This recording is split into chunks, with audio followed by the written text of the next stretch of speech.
So a question has arisen, are we still a democracy? One of the guys who actually asked that question is me, because I keep talking about how money has corrupted our politics and that at the national level, we don't really have a functioning democracy anymore because our politicians aren't listening to us. Well, that's my opinion based on all the different stories that I've covered over the last 17, 18 years of covering politics. But now some Princeton researchers, Martin Gillens and Benjamin Page, actually went back and did a study on this issue. They studied 1,779 different policy initiatives between 1981 and 2002.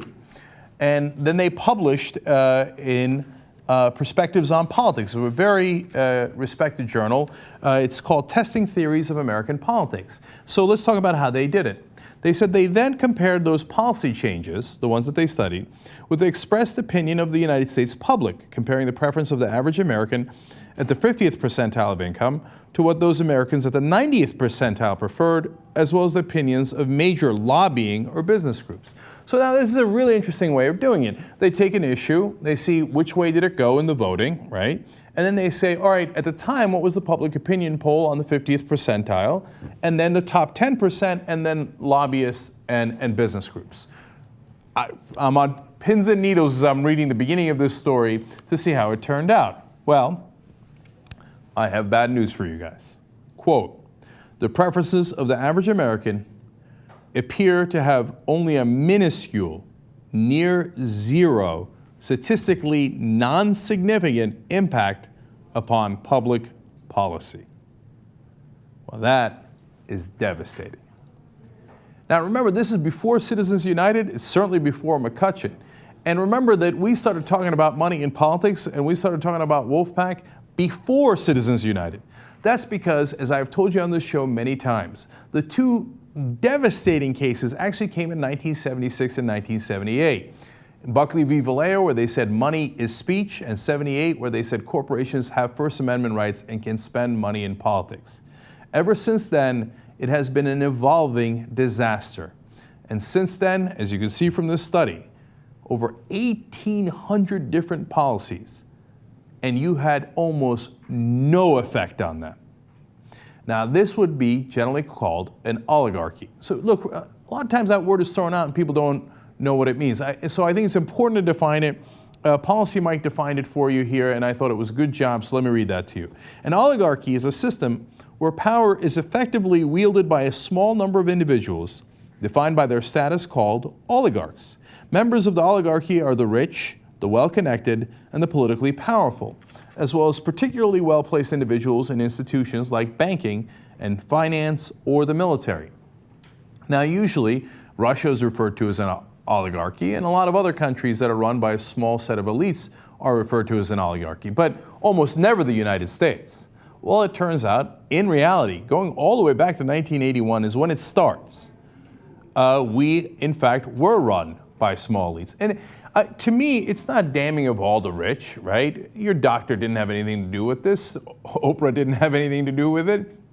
It's people who are politically powerful and actually use that power to their advantage and to your disadvantage. Now, to that point, let me go to a different set of numbers put together by other professors that recently got news too, which is very important. Let me show you a chart here of how the different percentages did in America since 1980. And it's always 1980 that it goes back to. So in fact, if you're more clear on that, it's 1978 is when all the charts start diverging. And as you can see there, you've got bottom 20%, middle 60%, and the next 19% doing okay. They're hanging in there. And look, to be fair, they're actually rising a tiny bit through those decades. But that top line is the top 1%. And they are doing spectacular. And that's not an accident. That's over decades of time. That shows you a pattern. The pattern is the rules have been fixed in their favor. Okay? Now, has it gotten better? Look, we have had a Democratic president who lobbied and campaigned on change, and he's been in power for 5 years. In fact, as of September of 2013, since the Great Recession began in 2008, those 5 years, the top 1% captured 95% of all income gains since the Great Recession ended. Isn't that an amazing number? So when they say the economy is recovering, you have to understand something. It's not recovering for you. It's recovering for the top 1%. One more devastating fact about that, since September of 2013, the 99% saw a net 12% drop to their income. So since that's meaning the time between when the Great Recession started in 2008 to September of 2013. So unlike the earlier chart from decades ago, it's now gotten so bad, perhaps because of Citizens United adding fuel to that fire and putting the money in politics on steroids. It's now gotten to the point, even when the economy recovers, actually 99% of us still lose. Our income is no longer going up incrementally or a tiny bit, it's now going down. And after Citizens United, then we just recently got McCutcheon, which lifts even more limits on campaign financing. Look, it's not a small little issue, campaign finance reform. It's not like, oh, well, look, I have strong feelings about war, which makes sense, or I have strong feelings about the environment, which makes sense. This is about our democracy. So your opinions on war, taxes, all that stuff is irrelevant if you don't live in a democracy. If you live in an oligarchy, they don't give a damn about your opinions on those issues anyway. There's only one issue. Who controls our politicians? And if you do private financing of elections, you will have the people who gave those large donations who control our politicians. That is obvious. It's a matter of logic, and now, through this study, it's a matter of fact. One more set of devastating graphs for you. First of all, the study's conclusion on our democracy, just to be clear, is America's claims to being a democratic society are seriously threatened. Now, I tend to think that they are understating that. I think at the national level, not at the state level, not at the local level, because I've seen democracy work there. But at the national level, when you're talking about Washington, D.C., it is not seriously threatened. It's gone. It's over. I mean, look, you just saw the numbers, but I'll give you more, as I said. Here are the graphs. Average citizens' preferences, how much did it affect policy? The line is what you have to concern yourself with there, okay? Well, that's what they're talking about when they say your opinion is insignificant. It did not make any difference. Flat. Sorry. Not interested. All right, well, if all the lines are that way, you might say, oh, okay, well, at least it's fair. Let's take a look at the line for economic elites' preferences. Yeah, that's a different line. That's the line that says it was highly correlated to the policy. The policy was connected to what the economic elites preferred. That is not an accident, it is by design. And how about interest group alignments, donors, lobbyists, special interests? Also very much aligned. We do not run our government. They run our government. I know that's really bad news. Of course, I think we can take it back. If you want to know how, you go to wolf-pack.com. Now, why did I start Wolfpack? Because I already saw this. I saw it in every story I covered. I saw it in every political article.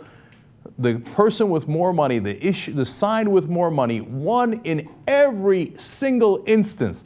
That's why we started Wolfpack in the first place. If you don't get a constitutional amendment to fix this, we're done for. We might as well just bow our heads and say, yes, they rule us, and accept our fate. But I don't accept that fate. Throughout American history, brave men and women have fought back. And in Wolfpack, we've got high school students, we've got people who are disabled, we've got people of every different background, race, ethnicity, age group, and you know what they're doing? They're calling their local state representatives, senators, and they are having a tremendous impact. And when you see democracy works, it's amazing. When you actually get a representative or senator to care about his constituents and to introduce legislation to fix things, it's the most wonderful thing you've ever seen. And then you really believe in democracy. Thank God it still exists at the state level, and we don't need Washington at all to fix this. It's in the US Constitution, because the guys who were brave enough in the first place to give us that democracy, or as Benjamin Franklin said, a republic if we can keep it, knew that a day like this would come. That's why they put it in Article 5 of the Constitution.